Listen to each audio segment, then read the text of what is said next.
Vamos a orar para que el Señor bendiga este tiempo de abrir su palabra. Padre, en el nombre de Jesús te pedimos este tiempo, Señor, un especial, Señor, atención para que esta iglesia, Señor, que te pertenece, que tú, Señor, eres la razón de nuestro existir y tu Espíritu Santo, Señor, la guía para nosotros, tú nos hables al corazón en esta mañana, Señor.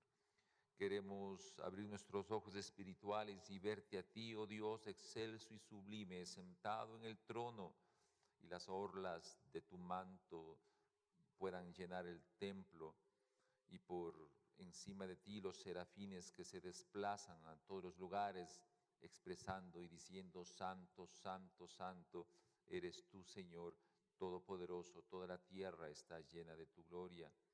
Queremos, oh Señor, percibir ese sonido de las voces y que se estremezcan los umbrales de la puerta y que en medio de eso podamos nosotros darnos cuenta que somos limitados, Señor, en estar en ese momento cuando el cielo se abre y tu presencia se manifiesta.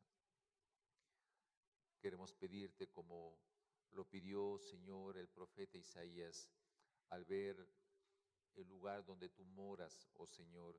Él se quedó sin hálito y estaba por morir, porque cuando hay tu presencia, Señor, no hay ser humano que pueda mantenerse firme. Y te ruego igualmente que a través de tu palabra, que es estar en tu presencia y hablar en tu nombre, Señor, tu palabra pueda ser sembrada en el corazón nuestro, Señor. Por eso te pido, Señor, que esos carbones encendidos, oh Señor, que están en tu altar, puedan ser tomados y puestos en mis labios y purificar mi vida. No quiero, Señor, decir nada que no lo quieras decir tú, Padre. Por eso te pido, te ruego que utilices este tiempo, Señor. Rodee este lugar de tu presencia. Y gracias por la oportunidad que tú nos estás dando de escuchar tu palabra, porque te lo pedimos en el nombre de Jesús. Amén. Amén.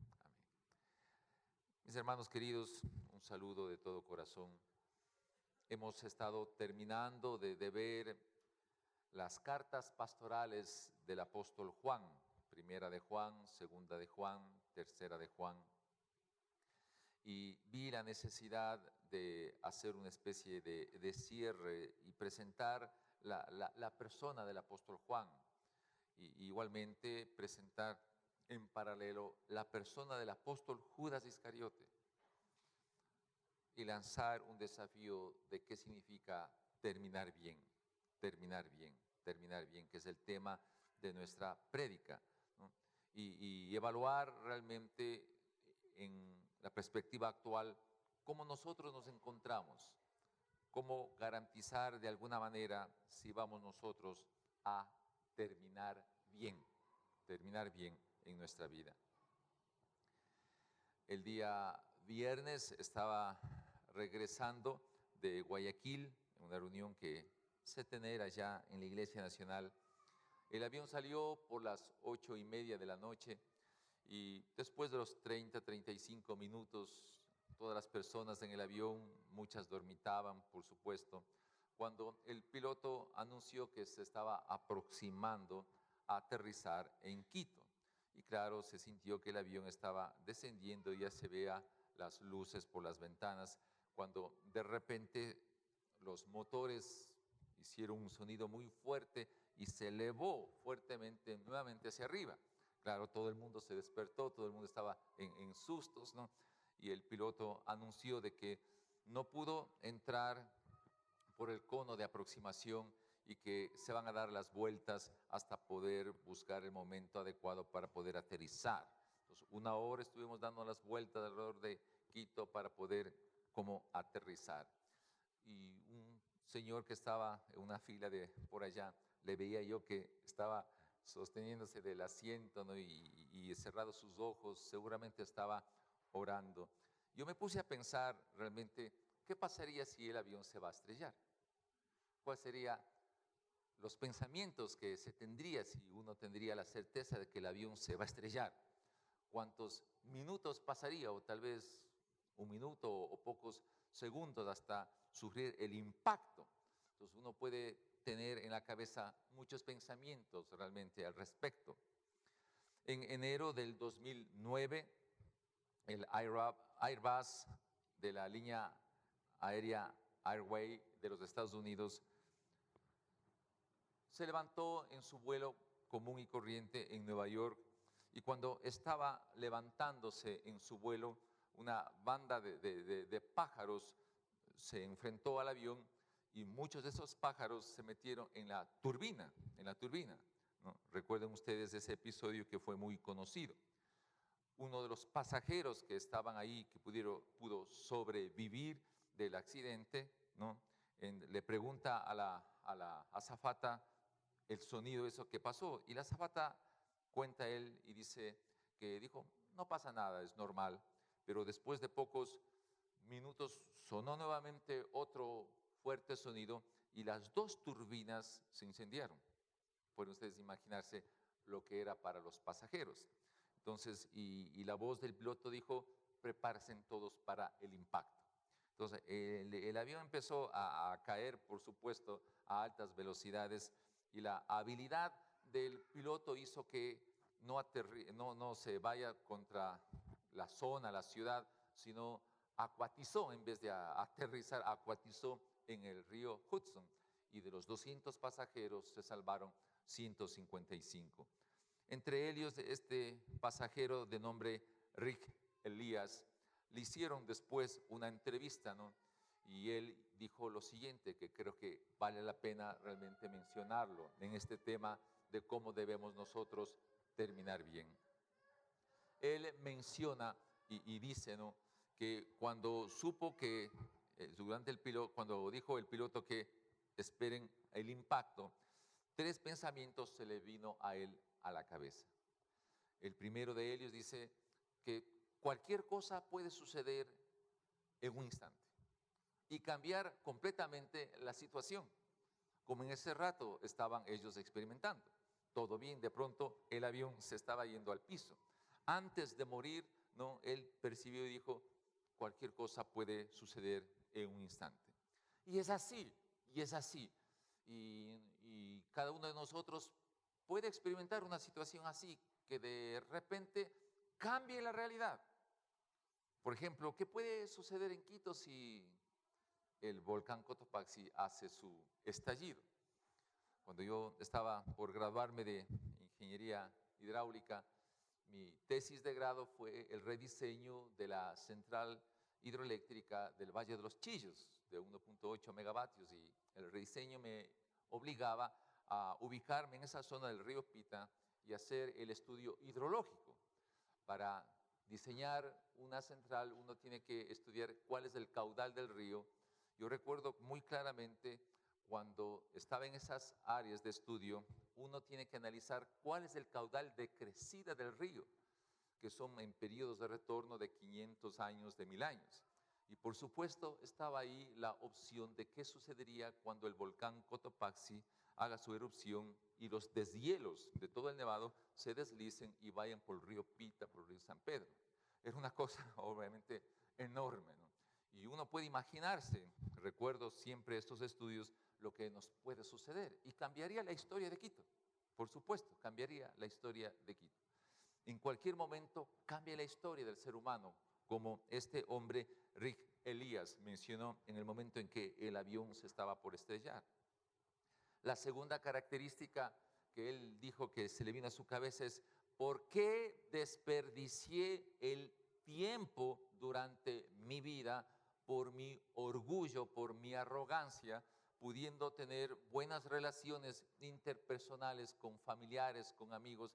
Me pasé por mi orgullo peleando con aquel, con aquella, y siempre peleando con las personas que más podía. ¿Por qué desperdicié el tiempo por mi orgullo?, narra él. Porque repito, se salvó de los 200 pasajeros, él se logró salvar.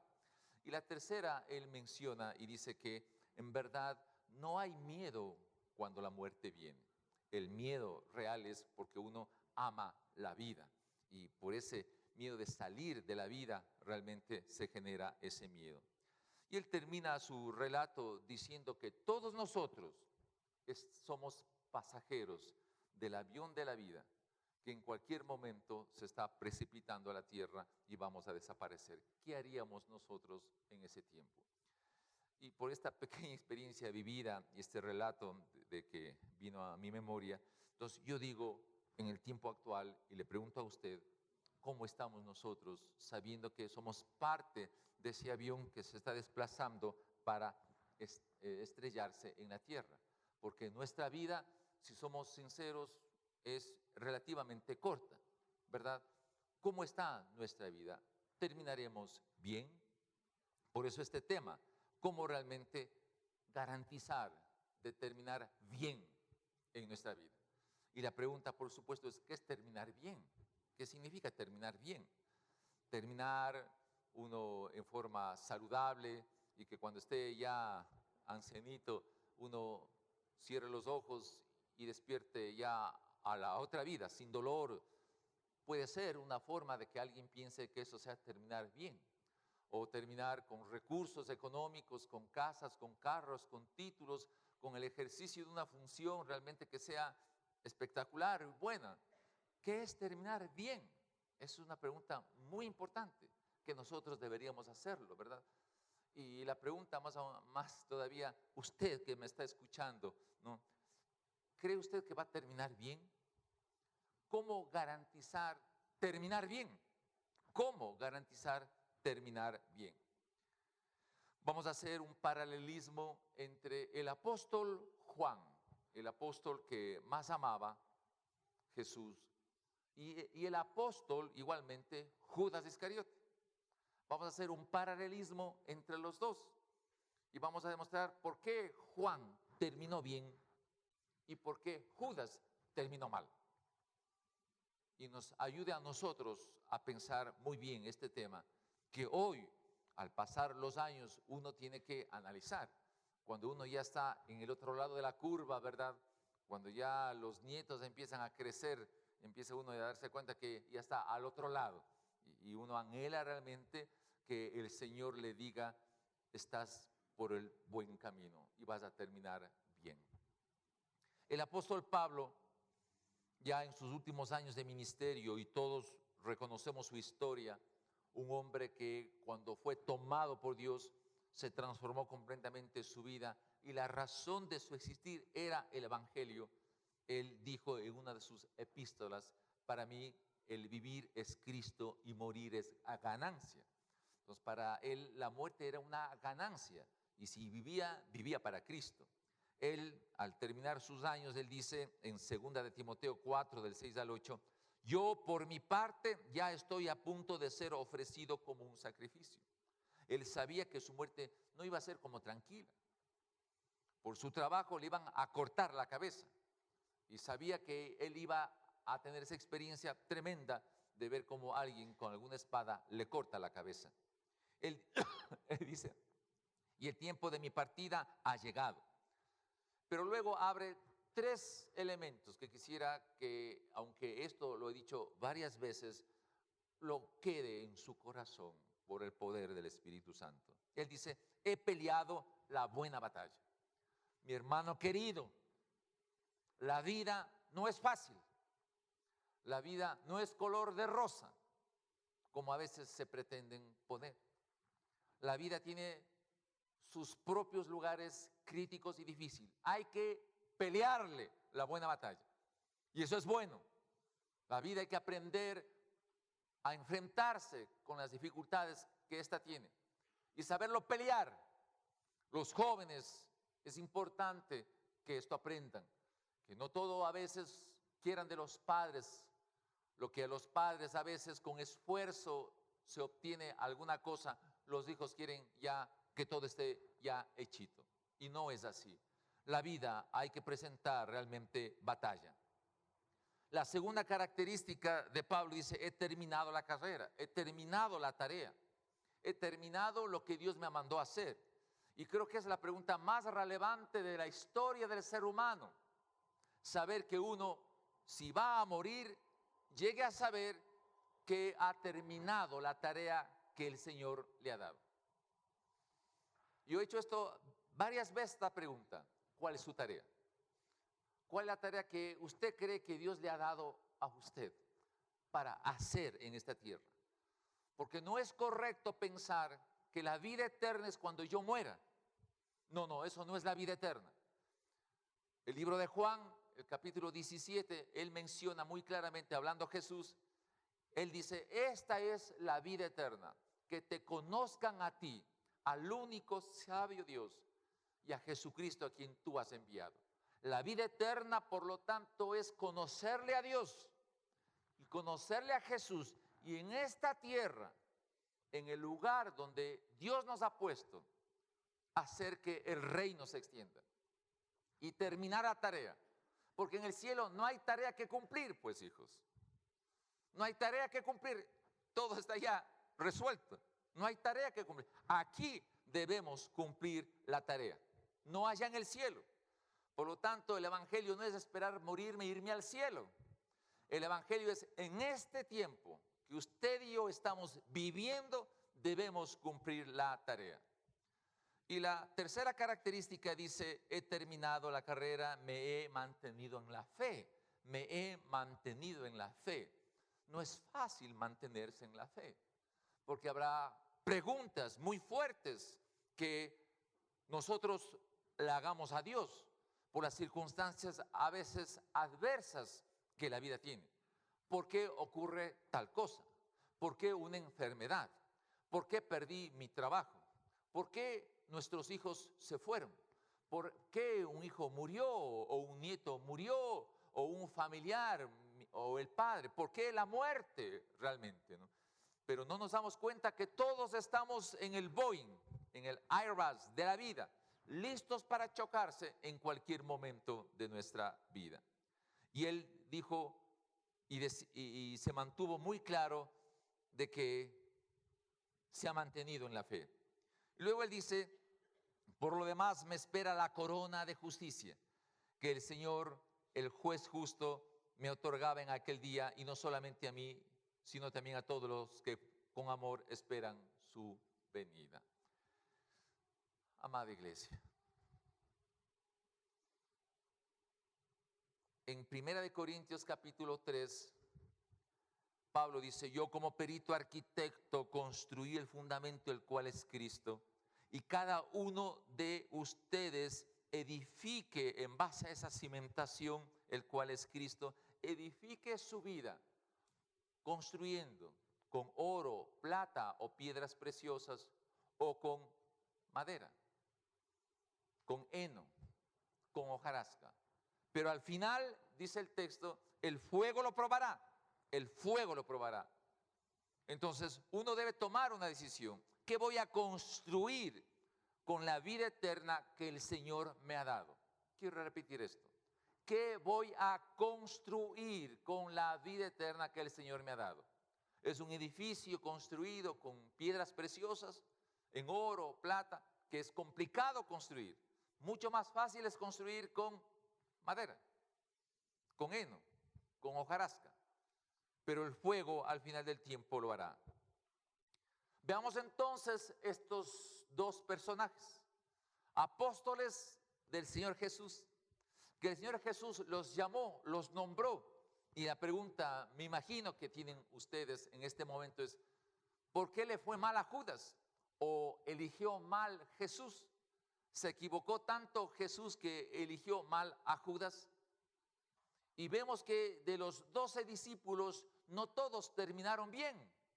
Y aquí la pregunta es más complicada. Entonces, si los discípulos de Jesús no terminaron bien, ¿qué puede pasar con nosotros? ¿Verdad? Y creo que este es un ejemplo muy bueno que el Señor nos va a permitir aprender. Veamos entonces al apóstol Juan, su llamado. Vamos a hacer este paralelismo entre lo que sucedió con el llamado del apóstol Juan, como también con el apóstol Judas. Acompáñenme por favor al libro de Lucas, el capítulo 3. Y les sugiero, les ruego que vayan con su Biblia señalando. Cuando estén en su casita, lo vayan revisando, porque va a ser muy bueno que así lo hagan. Lucas, el capítulo 5. En el capítulo 5, el doctor Lucas describe cómo fue el llamamiento de los primeros discípulos. Había una pesca ahí y el Señor Jesús se sube a la barca de Pedro y le dice que vaya mar adentro. Tiene un milagro de una pesca gigantesca, van a la playa y sucede algo especial que quiero yo ahí narrar. El versículo 8, al ver esto, con la gran pesca milagrosa, Simón Pedro cayó de rodillas delante de Jesús y le dijo: apártate de mí, Señor, soy un pecador. Es que él y todos sus compañeros estaban asombrados ante la pesca que habían hecho, como también lo estaban Jacobo y Juan, hijos de Zebedeo, que eran socios de Simón. El llamado no es únicamente para hacer un trabajo como el pastorado, como a veces se piensa que hay un llamado solamente para el pastor. No es así. Juan, Jacobo, Pedro eran socios, tenían un negocio y era un negocio muy rentable. Pero cuando se presentan ante Jesús, Jesús les dice: vengan, les voy a convertir a ustedes, en vez de que sean pescadores de peces, les voy a convertir para que sean pescadores de hombres. Y dice el texto que ellos dejaron todas sus redes y les siguieron a Jesús. Hay algo divino en el llamado. Y la pregunta que yo le quiero hacer a usted es: ¿cómo está su llamado? Usted me puede decir: no he escuchado todavía. Mi querido amigo, mi querida amiga, si usted dice que es creyente y conoce de Jesús, no puede decir que no ha experimentado usted un llamado especial de parte del Señor. Todos los que son nuevos en Jesucristo han tenido la experiencia de escuchar de una o de otra manera la voz de Dios para una tarea específica, para un propósito, para un llamado. Todos realmente han sido llamados. Si uno mira Marcos, el capítulo 3, voy a hacer ese paralelismo, Marcos, el capítulo 3, veamos qué pasó con Judas. Marcos 3, leo del verso 13, voy a hacer un paralelismo, dice así lo siguiente: subió Jesús a una montaña y llamó a los que quiso, los cuales se reunieron con él. Designó a 12, a quienes nombró apóstoles, para que lo acompañaran, para enviarles a predicar y ejercer autoridad para expulsar demonios.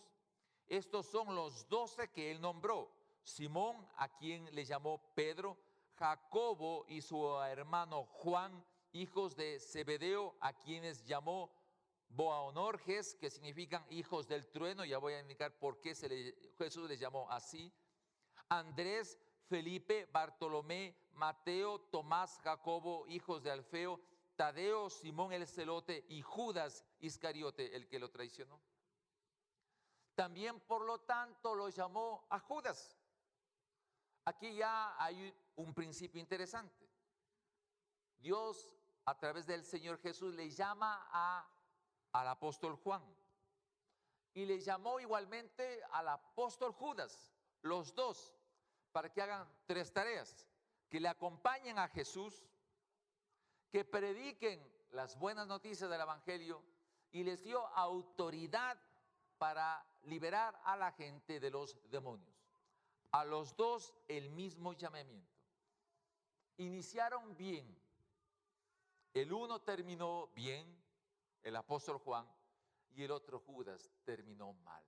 ¿Qué pasó en el proceso? Es la pregunta. ¿Qué pasó en el proceso? Y esto es radicalmente importante. Querido varón, allá, arriba, abajo, en cualquier parte, olvídese de cualquier cosa que usted tenga en su mente y en su corazón.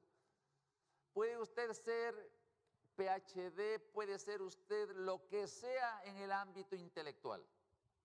Pero si no tiene vida eterna por no conocer a Dios y a Jesucristo, su avión se va a estrellar en un momento cualquiera y usted va a estar con las manos vacías delante de Dios. Y la vida eterna es el resultado de cumplir la tarea. Por favor, repito esto. La vida eterna es el resultado de cumplir la tarea que Él nos ha dado. Por eso el apóstol, en este caso Pablo, lo mencionó muy claramente. He terminado mi tarea. Esto es la vida eterna. Si yo lo conozco a Dios, si tengo un llamamiento, Él me va a dar una tarea y cuando yo lo cumpla, me presento delante de Dios. El llamado, por lo tanto, fue igual para el apóstol Juan como también para el apóstol Judas. Los dos eran apóstoles, como ustedes están escuchando. Pero veamos ahora el carácter del uno y el carácter del otro. ¿Cuál fue la diferencia del carácter? Veamos cuál era el carácter del apóstol Juan. Marcos 3:17. Ya les mencioné que Jesús le llamó a Juan Boanerges, que significa hijo del trueno. ¿Por qué creen que le puso el Señor Jesús a Juan el nombre de él como hijo del trueno? ¿Era apacible el apóstol Juan? Al parecer no era nada apacible. Si a uno le dicen, oye Luis, tú eres hijo del trueno, cualquier persona que escuche esto dirá, este Luis, ¿qué carácter tendrá? Pues que le llamen hijo del trueno, ¿de acuerdo? ¿Qué carácter tendrá? Pero mire lo que sucedió con él. En Lucas 9:54, pasó lo siguiente. Voy a leer en Lucas 9 desde el 51 en adelante. Jesús con sus discípulos iban a hacer una tarea. Dice así el verso 51. Como se acercaba el tiempo de que fuera llevado al cielo, Jesús se hizo el firme propósito de ir a Jerusalén. Envió por delante mensajeros que entraron a un pueblo samaritano para prepararle alojamiento. Pero allí la gente de Samaria, de ese pueblito, la gente no quiso recibirlo porque se dirigían a Jerusalén. Recuerde que los samaritanos y los judíos no se llevaban entre sí. Medio parecido a nosotros, ¿no? ¿Sí o no? Medio parecido a nosotros, que no nos llevábamos entre sí. Y dice aquí, pero ahí la gente no quiso recibirlo porque se dirigía a Jerusalén. Cuando los discípulos, Juan, Jacobo, vieron esto, le preguntaron, Señor, ¿quieres que hagamos caer fuego del cielo para que los destruya? Ese era Juancito. Así eliminaba la oposición. Así eliminaba la oposición. Estos se están oponiendo, Señor Jesús, dame autoridad para hacer caer fuego del cielo y que les destruya estos sinvergüenzas. Ese era Juancito. Ese era Juancito. Hijo del trueno. Hijo del trueno. Pero este Juan, con este carácter, cuando se dio cuenta del llamado, percibió que el Espíritu Santo en él tenía que modificar su carácter. Y este Juan, impulsivo como era al principio, pasa a ser el anciano que con dulzura, en primera de Juan, como ya hemos visto, él dice, hijitos míos, no pequéis. Y si pecáis, recuerden que tenemos a Jesucristo, nuestro abogado. ¿Qué tal ese cambio? Yo me río y digo, Señor, qué tremendo, ¿cómo hiciste ese cambio tan radical con Él? Principio, si Dios le ha llamado a usted, tiene que haber un cambio en su carácter. Si no hay cambio en su carácter, está perdido. Está siguiendo el camino de Judas. Está siguiendo el camino de Judas. Tiene que haber un cambio en su carácter. Por lo tanto, ese criterio que se suele decir, ¿no? Genio y figura hasta la... ¿Ves? Se saben de memoria. Él dice, tú me conociste así, Guambrita. Así me conociste cuando me casé y así me he de morir. Es muy típico, ¿verdad? Así me conociste y así he de morir. No voy a cambiar. Un Judas. Ahí está Judas. Ahí está Judas presente. Y vamos a ver por qué. Tiene que haber un cambio. Veamos qué pasó con Judas. ¿Cuál era su carácter? Marcos 14 del 10 al 11. Vamos al libro de Marcos. Estoy haciendo un paralelismo entre ellos. Marcos, el capítulo 14 del 10 al 11.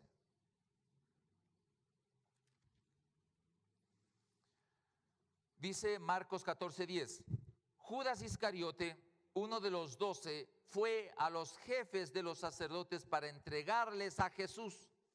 Ellos se alegraron al oírlo y prometieron darle dinero, así que él buscaba la ocasión propicia para entregarlo. ¿Cuál era el carácter de Judas? Era, por supuesto, codicioso. Amaba el dinero. Por eso la Biblia dice, el amor al dinero es fuente de toda obra perversa, es raíz de todos los males, el amor al dinero. No dice el dinero, dice el amor al dinero es raíces de todos los males. Esa era el apóstol Judas, un codicioso. Pero no solamente era así, sino tenía una apariencia de piedad. Miremos lo que sucede en Juan, el capítulo 12, del 5 al 6. Juan capítulo 12. Estamos examinando el carácter del uno y el carácter del otro. El capítulo 12 del libro de Juan narra después del milagro que sucedió cuando Jesús resucitó a Lázaro. Marta, María, Lázaro le invitan a Jesús a una cena, a una comida. Y así dice el texto. 6 días antes de la Pascua llegó Jesús a Betania, donde vivía Lázaro, a quien Jesús había resucitado. Allí se dio una cena en honor de Jesús. Marta servía y Lázaro era uno de los que estaba en la mesa con él. María tomó entonces como medio litro de nardo puro, que era un perfume muy caro, y lo derramó sobre los pies de Jesús, secándoselos luego con su cabello. Y la casa se llenó de la fragancia del perfume. Judas Iscariote, que era uno de sus discípulos y que más tarde lo traicionó, objetó. Perdón, señor presidente, levantó su mano, ¿no? Levantó, señor presidente, objeto, algo así, ¿verdad? Y dice, ¿por qué no se vendió este perfume que vale muchísimo dinero para dárselo a los pobres? ¡Wow! ¿Qué diría una asamblea si le escuchan a algún diputado decir esto? ¿Sí o no? ¡Qué hombre!, ¿verdad? ¡Qué corazón para ayudar a los pobres! ¿Verdad? Así hubieran reaccionado. Pero dice el verso 6, dijo esto no porque se interesaba por los pobres, sino porque era un ladrón. Y como tenía a su cargo la bolsa del dinero, acostumbraba a robarse lo que echaba en ellos. Uno pregunta y dice, este Jesús, ¿qué rayado se equivoca tanto? Conociendo el carácter y la codicioso que era Judas, le nombra tesorero. Le nombró tesorero a Judas. Y uno dice, ¿por qué? ¿Por qué? ¿Verdad? Escuche esto, por favor. Le pido por amor al Señor y en el poder del Espíritu Santo, quiero que me escuche esto. Las funciones que el ser humano adquiere en la vida, dado por Dios, sirve para que en esa función se manifieste la naturaleza de la persona que ejerce esa función. No importa la función que sea, donde uno está, se manifiesta lo que realmente la persona es.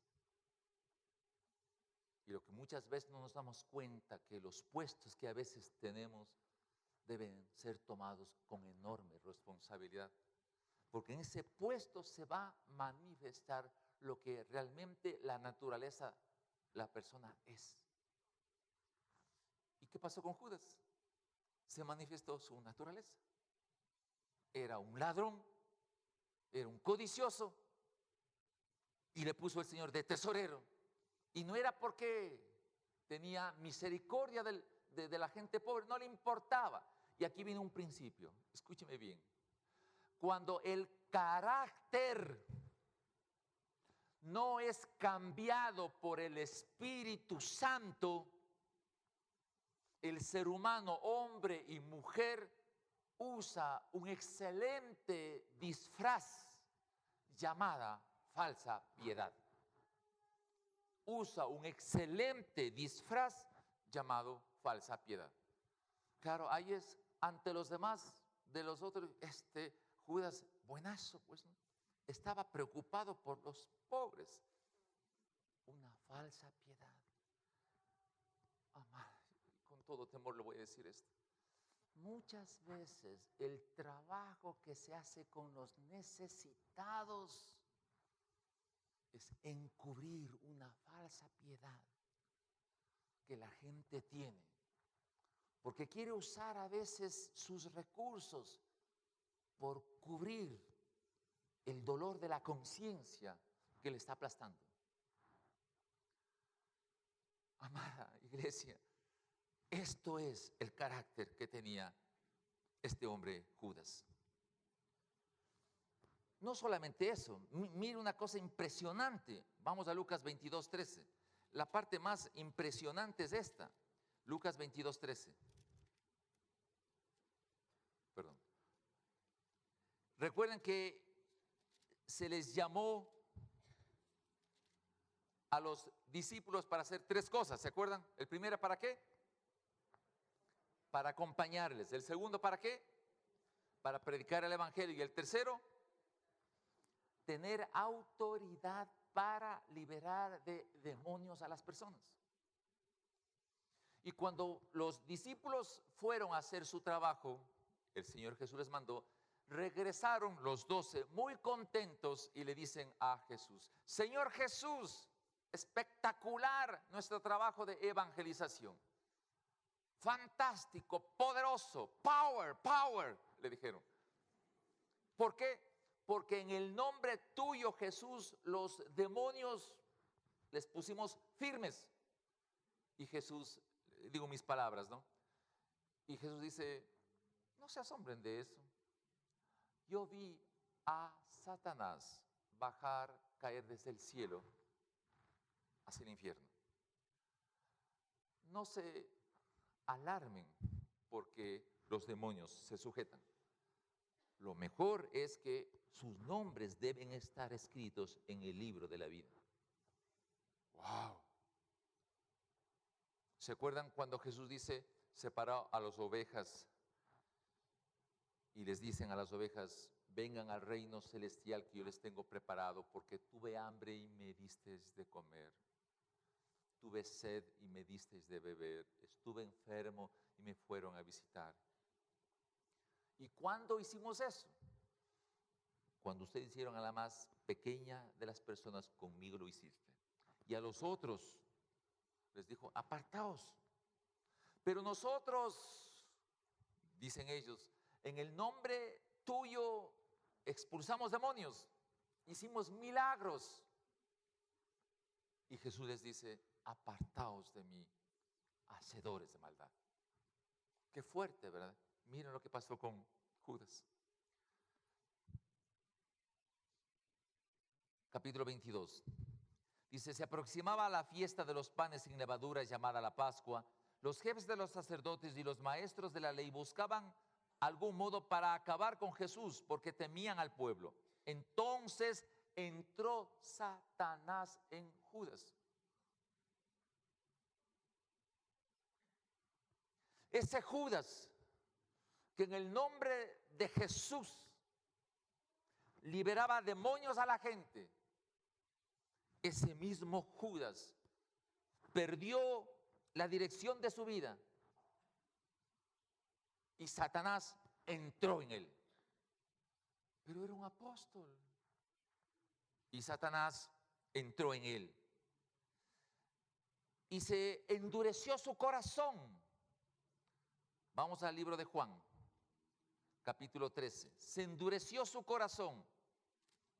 Juan, capítulo 13.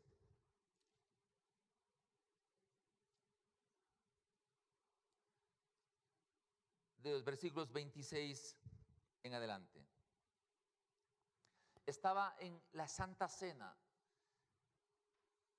La Santa Cena es algo santo, profundo, que Jesús invitó a sus discípulos, entre ellos Judas. Leo desde el verso 21. Dicho esto, Jesús se angustió profundamente y declaró: ciertamente les aseguro que uno de ustedes me va a traicionar. Los discípulos se miraban unos a otros sin saber cuál de ellos se refería.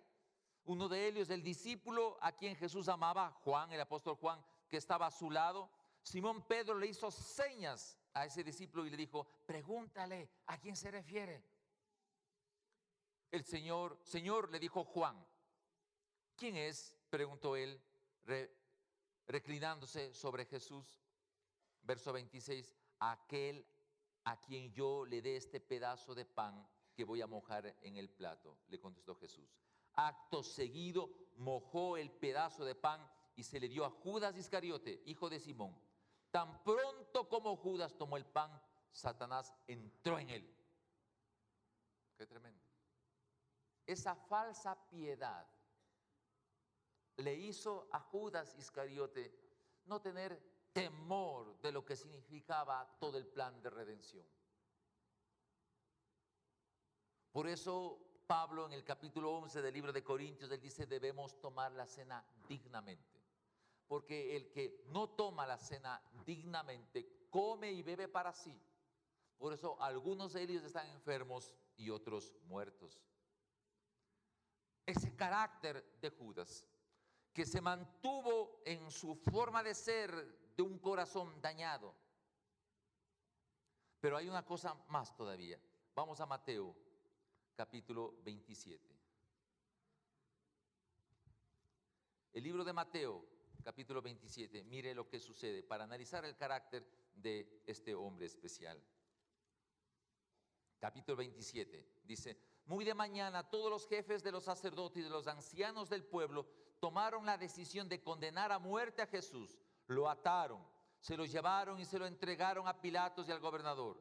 Cuando Judas, el que lo había traicionado, vio que habían condenado a Jesús, sintió remordimiento y devolvió las 30 monedas de plata a los jefes de los sacerdotes y a los ancianos. He pecado, les dijo, porque he entregado sangre inocente. Y eso a nosotros, ¿qué nos importa?, le respondieron. Allá tú. Entonces Judas arrojó el dinero en el santuario y salió de allí. Luego fue y se ahorcó. El suicidio es uno de los temas que mucha gente lo ha analizado desde muchas formas. Qué valiente, dicen unos, que se agarre un tiro y se mate, o se ponga una horca como lo hizo Judas, o se tome algún veneno. Qué valiente que haga una cosa de esas. U otros, qué cobarde, que no enfrenta realmente la vida y la situación adversa que la vida se presenta, ¿verdad? Mucha gente quiere suicidarse porque no soporta el peso de la vida, no soporta el peso de la vida y quiere suicidarse. Y eso le pasó a Judas. No tuvo el valor de soportar el peso de la culpa y quiso escapar y se suicidó. Vamos al legado. ¿Cuál fue el legado de Juan? El propósito de Juan está en su evangelio. Por favor, amada iglesia, anote esto porque es importante. Porque mire, mañana pasado el avión se queman sus motores y se va al vacío y nos queda poco tiempo realmente para enfrentar la vida. ¿Cuál era el propósito que tenía Juan? El propósito que tenía Juan. Juan capítulo 21, versos 24. Esto es para mí muy importante. A mí me ha tocado el corazón. Verso 24, el propósito. Este es el discípulo que da testimonio de estas cosas y las escribió. El propósito de Juan era percibir, ver lo que vio y escribir lo que vio. El Evangelio de Juan se diferencia del Evangelio de Mateo, del Evangelio de Lucas, del Evangelio de Marcos, porque los tres evangelios son sinópticos, narran los actos de Jesús. Pero el Evangelio de Juan, a la diferencia de aquellos, Juan presenta el mensaje de Jesús. Si yo le pido a usted que narre lo que está pasando ahorita en la calle, habrá tantas narraciones como personas estemos aquí al ver lo mismo.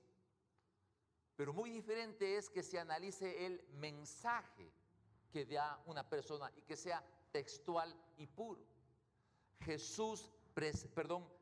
El apóstol Juan presenta a Jesús con su mensaje y la relación con el Espíritu Santo de una manera espectacular. Y ese es el legado que deja Juan. El legado que deja Juan es transferir el mensaje puro del Señor Jesucristo. Y esto es una tarea muy importante. En el tiempo de Jesús, ¿había grabadoras? Imagínense nosotros en nuestro tiempo, si usted quiere captar lo que tal vez yo estoy diciendo, lo mejor sería que grabe, ¿verdad? Pero en ese tiempo no había nada de eso. ¿Cómo tenía que hacer el apóstol Juan para escuchar el mensaje de Jesús y anotarle literalmente para que no haya ningún escape de la verdad y el principio que él quiso poner? Él tenía una habilidad especial por el Espíritu Santo para dejar como legado el mensaje puro del Evangelio. Y la gran mayoría de las iglesias en todo el mundo, lo primero que hacen a una persona que viene a Jesús es lea el Evangelio de Juan. Lea el Evangelio de Juan. Ese fue su legado. Solamente para decir algo especial. Traten de imaginarse esto hablando Jesús y que Juan lo escribió con tremenda pulcritud. Capítulo 14 del libro de Juan. No se angustien, dice Jesús. No se angustien, confíen en Dios y confíen también en mí, dice Jesús. En la casa de mi Padre muchas moradas hay. Si no fuese así, yo les habría dicho. Voy a ese lugar a preparar un lugar para ustedes. Y una vez que prepare, regresaré a tomarles a ustedes para estar conmigo siempre. Y ustedes ya saben el camino, estoy resumiendo. Pero aquí la parte textual que quiero leerlo muy directamente para que ustedes comprendan la pureza del mensaje. Señor, no sabemos, dijo Tomás, no sabemos a dónde vas, así que ¿cómo podemos conocer el camino? Tomás era de las personas típicas de como cualquiera de nosotros. ¿Cuál es el camino para tener vida eterna? ¿Cuál es el camino? Él les dice, Jesús, yo soy el camino, la verdad y la vida. Si uno estructura la oración, uno se maravilla del concepto. Yo soy el camino, la verdad y la vida. Le contestó Jesús, nadie llega al Padre sino por mí. ¿Qué hubiera pasado, iglesia amada, escuche bien, qué hubiera pasado si Juan se equivocaba en una sílaba? Y hubiera dicho lo siguiente, si Juan se hubiera equivocado, y hubiera dicho, yo soy un camino, la verdad y la vida. ¿Dónde está la diferencia? En el camino y un camino. Este apóstol dice, le pone el significado real del mensaje de Jesús, yo soy el camino.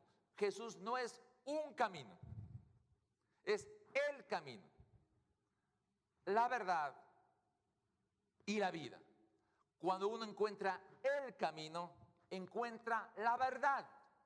Por favor, no hay un camino más como hay otros. Ese concepto de que todos los caminos van a Roma, todas las religiones conducen a Dios, es muy típico, ¿verdad? No es cierto, no es cierto. Jesús es el camino, y si es el camino, es la verdad. Y cuando Él es el camino y la verdad y la vida, cuando uno está en Jesús, que es el camino y Él es la verdad, entonces tengo vida. Ese es el legado de Juan, un texto puro. Qué terrible que la gente distorsiona el texto y se le presente a Jesús como un camino, como hay otros. Y no es así. Esto es realmente una profunda revelación. Jesús era, con su vida, mostró lo que debía ser el ser humano. Y el apóstol Juan lo captó muy bien. Él escribió primera de Juan, segunda de Juan, tercera de Juan. Ya no narró la pureza del mensaje de Jesús y su relación con el Espíritu Santo, sino que en sus cartas el mensaje que escuchó de Jesús lo hizo Él. Él se hizo el mensaje. Por eso cambió de hijo del trueno al apóstol del amor. Él se hizo el mensaje. Por eso hay que cambiar el carácter. Caso contrario, estoy perdido. En el libro de Apocalipsis, que vamos a estudiar las próximas semanas, todo el libro de Apocalipsis, y que Juan lo expresó en su pureza, y para poder entenderle el libro de Apocalipsis hay que saber todo el libro de Daniel, todo el libro de Isaías, todo el libro de Zacarías, para entender un poquito el libro del Apocalipsis. En Apocalipsis, el capítulo 22, el verso 7, hablando Jesús, escrito por el apóstol Juan, cuando Jesús en forma resucitada y se glorificó, se presentó ante Juan. Verso 7 del capítulo 22 dice: miren que vengo pronto. Dichoso el que cumple las palabras del mensaje profético de este libro. Dichosos los que cumplen. Wow.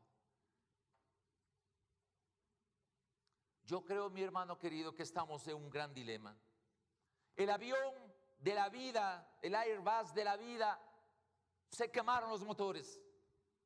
Estamos por impactar en el suelo. ¿Qué vamos a hacer durante ese tiempo que fluye la vida? Ese fue el legado del apóstol Juan. ¿Cuál va a ser su legado? ¿Cuál va a ser mi legado? No va a ser casas, no va a ser nada de eso. ¿Qué legado se va a quedar para las próximas generaciones? Eso es algo que debemos nosotros delante de Dios analizarlo. Pero ¿dejó un legado Judas Iscariote? ¿Dejó o no dejó un legado? Claro que dejó, porque no hay ser humano que no deje un legado, bueno o malo. Pero el legado de Judas Iscariote fue el remordimiento sin arrepentimiento. Por eso la gente puede estar remordida en su conciencia porque ha hecho algo mal, pero no cambia su actitud. Es solo remordimiento. El remordimiento no cambia la esencia del ser humano.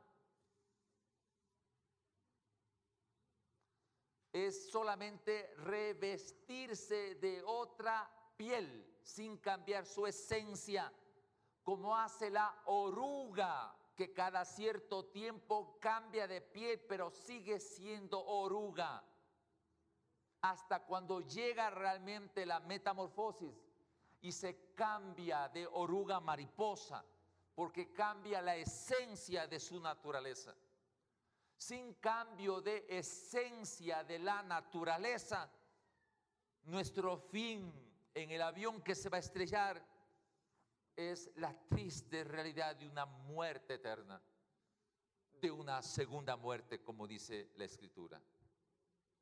Nos queda tomar una decisión, amados. ¿Cuál va a ser la decisión? ¿Queremos terminar bien o queremos terminar mal? Y mi hermano querido, esto no es cuestión si es que cree en una religión o no lo cree. Esto es la realidad. O usted y yo vamos a terminar bien o vamos a terminar mal. Y esto no es cuestión de cónyuges, no es cuestión de padres a hijos, no es cuestión de hijos a padres, es personal.